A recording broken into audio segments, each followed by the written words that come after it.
가끔 자기가 전체도 몇 명 안 되는데 몇 가지 그냥서 핍니다.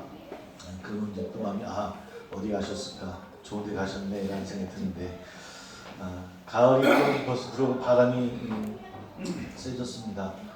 우리 변화되는 계절만큼 우리들 하나님의 마음으로 마음이 변화되어지는 계절이 또 추수의 계절인데 좋은 열매 맺는 우리 사랑하는 성도들 가정들 다 되기를 주의 이름으로 축복을 드립니다.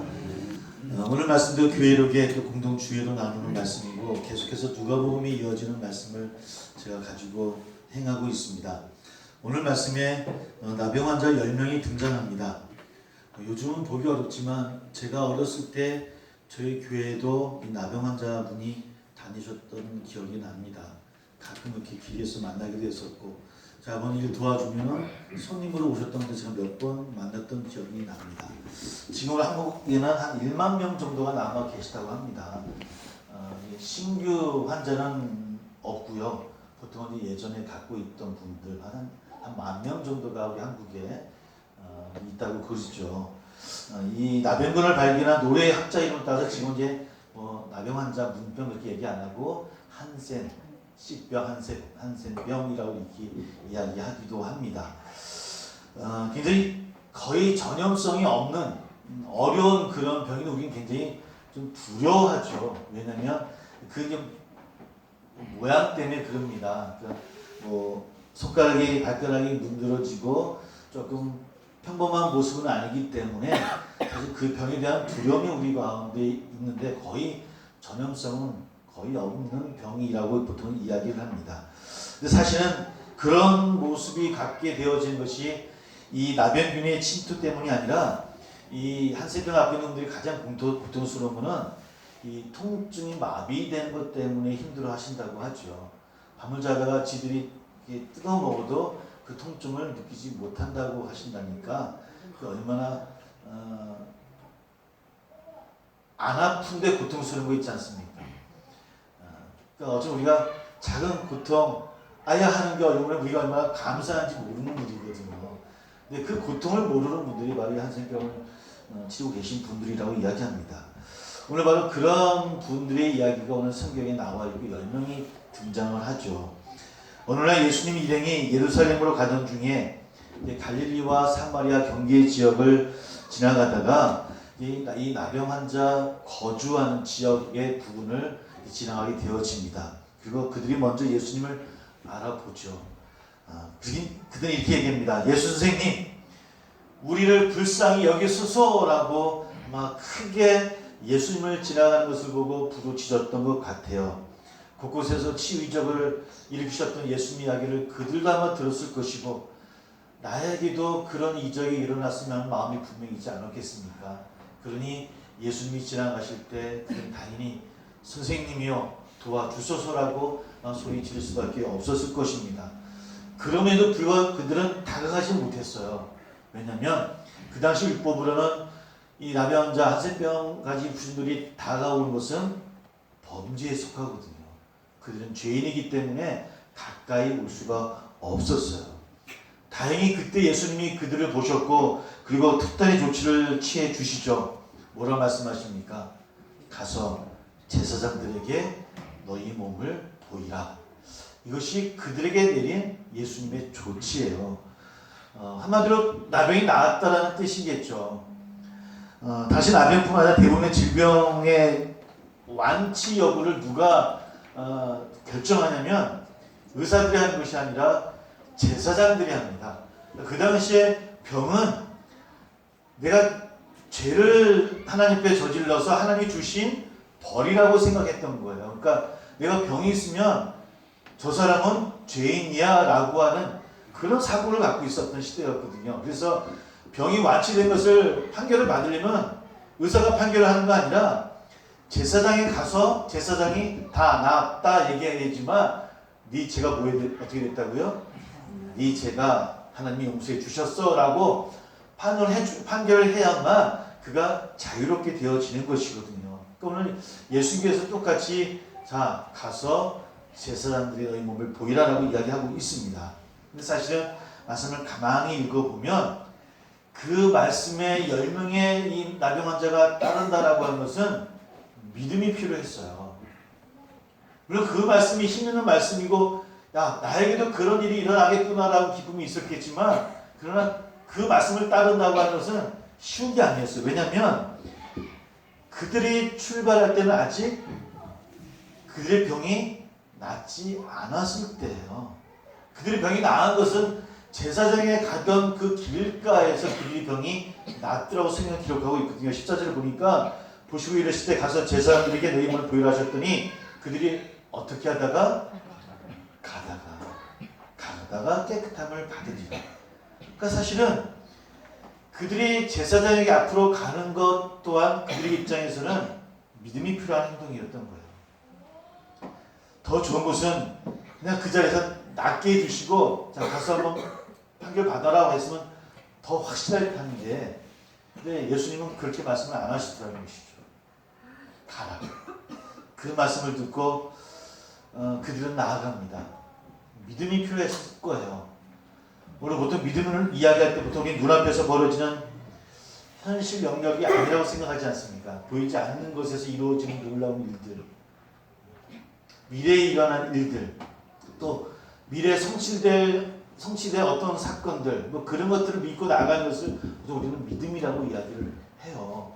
그러니까 이들에게도 지금 예수의 말씀이 너무 반갑고 기쁘긴 하지만 그러나 그 일이 성취되기 위해서는 그들의 믿음이 성취되기 위해서는 좀 기다려야 되는 시간이 필요했더라는 겁니다.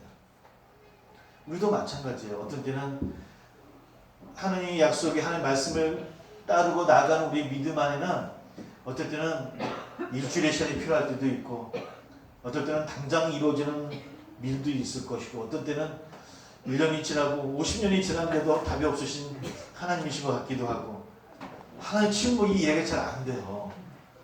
하나님의 뜻이 대체 무엇인지 잘 모르겠어요. 다음 주에 얘기 나옵니다. 다음 주에 뭐 참석을 하셔야 됩니다. 그러니까 어떤 시간이 필요해요. 이들에게도 마찬가지였어요. 믿음이 성취된다 해도 우리의 또 생각대로 안 되는 경우도 많이 있잖아요. 내가 갖고 있던 믿음은 이런 것인데 근데 하나님의 뜻은 B였어요. 나는 A였는데 이런 결과도 우리에게 있기도 하고 그러니까 참 믿음대로 산다고 하는 것이 여러분 쉽습니까? 어렵습니까? 어렵습니까? 쉽습니까? 사실은 어려워요. 하나님도 잘 모르기 때문에 우리는 늘 우리가 원하는 방식을 갖고 있고 하나님과 하나님의 뜻이 있고 이 두 개가 잘 매치되어져서 좋은 공통 분모를 찾아야 되는데 근데 되돌아보면 어떻습니까? 늘 잘 맞질 않죠. 우리의 원하는 방식과 하나님 원하는 방식이 잘 맞지를 않아요. 또 반면에 그럼에도 불구하고 또 믿음은 단순하기도 해요. 그 말씀대로 이루어질 때도 있고요. 또 어쩌면 믿음이라고 하는 것은 믿고 맡기는 거기 때문에 또 단순하게 생각하면 편할 수도 있어요. 하나님 믿고 나갑니다. 하나님 알아서 해주십시오. 내 원대로 하지 마옵시고 누구의 뜻대로 하옵소서 아버지의 뜻대로 하옵소서 했던 예수의 말씀처럼 어쩌면 또 믿음은 단순할 수도 있구나. 그러니까 사실은 믿음이 단순한 것 같기도 하고 복잡한 것 같기도 하고 그러니까 결론은 뭡니까? 믿음은 잘 모르겠다. 그렇지만 믿음대로 승리하는 우리 모두 되기를 소망합니다. 그렇다고 내려놓으시면 안 됩니다. 당시 10명의 나병 환자에게도 각자가 갖고 있었던 치유 방식이 있지 않았겠습니까? 10명마다 어떤 사람은 예수님이 손짓만 해도 나았기를 원하는 사람도 있었을 것이고 어떤 사람은 나만이라도 불러주셨으면 하는 마음도 있었을 것이고 아마 각자 다 달랐을 거예요. 근데 예수님의 말씀 한마디에 그들은 그 믿음을 가지고 나갈 수 있었고 다행히 또 가는 가운데 그들의 병이 치유되어져요. 여튼 그들은 그 말씀에 순종했더라는 겁니다. 순종함으로 하나님의 열매를 맺는 귀한 복을 받았어요. 여기까지 말씀이 딱 끝나버리면 참 멋지고 해피엔딩이에요. 저도 그래서 여러분들도 하나님 말씀에 무조건 순종하십시오 라고 얘기했으면 좋겠어요. 안 하시면 복이 없습니다. 어떤 말씀이든 그 말씀에 순종하고 따르는 저와 다 되기를 주의 이름으로 축복합니다. 라고 아멘하고 끝나면 이 설교는 참 깔끔한 설교인데 근데 그러질 않아요. 그들이 말씀 읽어보니까 몇 명이 제사 앞에 갔습니까? 9명이 가고 그 한 명은 예수님께 오죠. 그리고 한 명은 어느 민족 사람이었다고요? 사마리아 사람, 이방인, 사마리아 사람이었어요. 15절 보면 15절 16절로 같이 읽어볼게요. 한번 15절 16절 같이 시작. 그 중에 한 사람이 자기가 나은 것을 보고 큰 소리로 하나님께 영광을 돌리며 돌아와 예수의 발 아래 엎드려 감사하니 그는 사마리아 사람이라. 1세기 누가 복음을 읽었던 많은 사람들은 그 교인들은 치유받은 10명의 나병 환자들이 모두 예수님께 돌아와서 감사하고 영광 돌리는 것 이런 이야기로 끝나기를 바랬을 것 같아요. 근데 누가복음은 그렇게 이야기하지 않습니다. 단 한 명의 사마리아인을 제외한 9명의 유대인들은 아무도 예수님께 돌아오지 않았어요. 어쩌면 제사장들로부터 주의를 받았을지도 모르겠습니다. 왜냐하면 제사장 그룹은 지금 예수님을 어떻게 하면 해야 할까 논의 중에 있었으니까 너희들 지금부터 침묵해라. 누가 고쳐졌는지 얘기하면 알아서 해. 뒤로서도 없이 싹 할 거야. 뭐 좀 이런 어쩌면 협박을 받았는지도 몰라요. 근데 그 9명 빼놓고 한 명이 돌아왔는데 그는 사마리아인이에요. 어쩌면 그들은 제사장에게 판결을 받고 기쁜 마음으로 하나님께 영광을 돌렸는지도 모르겠습니다. 유대인들 9명은 하나님 정말 살아계시고 우리와 함께 하시는 분이시고 치유하시는 분이시라고 그들은 감사하는 삶을 살지 않았겠습니까? 또 감사를 표하지 않았겠습니까? 근데 예수님께 돌아온 사람은 사마리아 한 명밖에 없어요. 돌아온 그에게 예수님 묻지 않습니까? 그 9은 다 어디 있느냐? 어디 있느냐? 10사람이 다 깨끗함을 받지 아니하였느냐? 대체 9은 어디 있느냐? 라고 묻습니다. 그러면 하나님의 그 은혜를 받아서 감사한 사람은 사마리아인 한 명뿐이고 9명은 감사하지 않았을까요? 어땠을까요? 정말 그 감사하지 않아서 예수님이 야 그 9은 어디 있어? 이런 배은망덕한 인간들. 그래서 저 같았으면 하나님 취소입니다. 그 9명을 다시 돌아가게 해주시고 얘만 이렇게 얘기할까요? 우리는 보통 그렇게 이야기를 많이 합니다. 우리도 감사하는 생활을 하자고. 성도들은 감사하는 우리에게 최고의 덕이라고 이야기합니다. 당연합니다. 감사해야죠. 하나님께 받은 것이 있다면 감사하는 우리들이 되어야 되지 않겠습니까? 우리 살아가는 것 사실 되돌아보면 다 감사할 것밖에 없지 않습니까? 아까 얘기했던 것처럼 어쩌면 작은 고통도 우리에게는 감사한 일이더라고요. 슬퍼할 수 있는 것도 감사하더라고요. 나눌 수 있는 친구가 있는 것도 감사하고 한우 새끼 먹을 수 있는 것도 감사해요.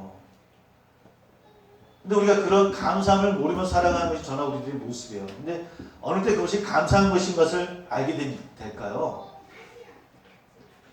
그것을 잃었을 때, 건강을 잃고, 시간을 잃고, 관계를 잃고, 뭔가 잃었을 때, 그것이 나에게 얼마나 감사한 것이었는가를 우리는 알게 되어지더라는 거예요. 사실은 하나님의 백성이라고 한다면, 그리스도인이라고 한다면, 또 감사함으로 나가는 저나 우리 되기를 정말 주의 이름으로 축복합니다. 그리스도인의 덕목인 것 같아요. 성도에게 감사하고 하나님 은혜에 감사하고 교회에 감사하고 그런 감사함이 여러 모습으로 나타날 수 있겠지만 그러나 그것이 우리 삶 속에 늘 열매맺기를 소망합니다. 그런데 오늘 말씀은 그것만을 강조하게 한 말씀은 아닌 것 같아요. 9이 어딨냐라고 물으시는 예수 그리스도의 그 말씀의 의미는 대체 뭘까라고 하는 거예요. 그들이 감사함을 몰랐을까? 아까 얘기했던 것처럼 그들도 감사했을 것입니다. 얼마나 감사합니까? 고치지 못할 병이었었고 사회에서 소외되는 병이었었고 평생 죄인으로 살아가야 되는 병이었어요. 하나님 아니고서는 고칠 수 없는 병인데 그 병이 고침을 받았어요. 얼마나 감사하는 마음으로 살았겠습니까? 그러나 오늘 말씀은 그것으로 끝나는 것이 아니더라는 겁니다. 19절입니다. 다시 한번 함께 읽어봅니다. 19절 같이 시작. 그에게 이르시되 일어나 가라 내 믿음이 너를 구원하였느니라 하시더라. 네 믿음이 너를 구원하였느니라 하시더라. 오늘 이 믿음이라고 하는 것은 여기서 얘기하는 이 믿음은 인생의 다양한 문제들이 우리에게 오는 다양한 그런 어려움들이 예수님을 통해서 하나하나 다 해결될 것이다 라고 하는 그런 실용적인 믿음을 이야기하는 것이 아니더라는 겁니다. 그저 그분의 말씀을 따르고 순종하면 다 이루어져, 다 해결돼. 뭐 두드리면 뚝딱한 그런 도깨비 마무리 같은 믿음의 이야기를 하고 있는 것이 아니더라는 거예요. 순종하면 낫고 순종 안 하면 안 낫고 순종하면 복을 받고 순종하면 복을 못 받는 그런 이야기를 하고 있는 것이 아니라고 하는 거예요. 그런 믿음은 오늘 치유받고 예수님께 돌아오지 않은 9명의 나병 환자들의 모습 속에서 나타나는 거예요. 그들의 믿음은 그런 믿음이었을 거예요. 아, 내가 순종했으니 내 믿음으로 순종하니까 가는 중에 고침을 받았고, 아, 내가 순종하니까 병을 고쳐주셨구나. 어쨌든 그들은 그런 실용적인 믿음에 빠져서 감사하는 마음으로 혹시 살았는지 모르겠습니다. 그런데 오늘 예수님 말씀하시는 것은 본질적으로 다른 믿음을 이야기하는 거예요. 네 믿음이 너를 구원하였느니라 하시는 그 말씀은 그들이 갖고 있었던 제사장이나 제사를 위해서 성전을 통해서 이루어지는 구원이 아니더라는 겁니다.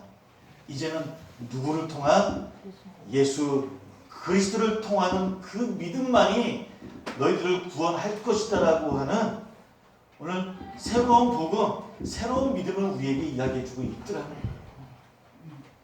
그것도 그들이 가장 모면했던 누구? 사마리아인.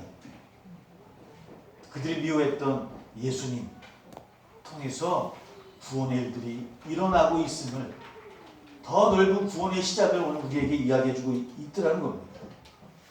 그들 또한 하나님께 영광을 돌렸겠죠. 그들과 함께 감사하다고 아마 감사를 표했을 것입니다. 그러나 구원은 이제 그것을 이루어진다는 것이 아니라는 거예요. 성전이 아니라 제사장의 판결이 아니라 예수 그리스도를 통해서 참 제사장 되시는 참 대제사장 되시는 예수님께 돌아와야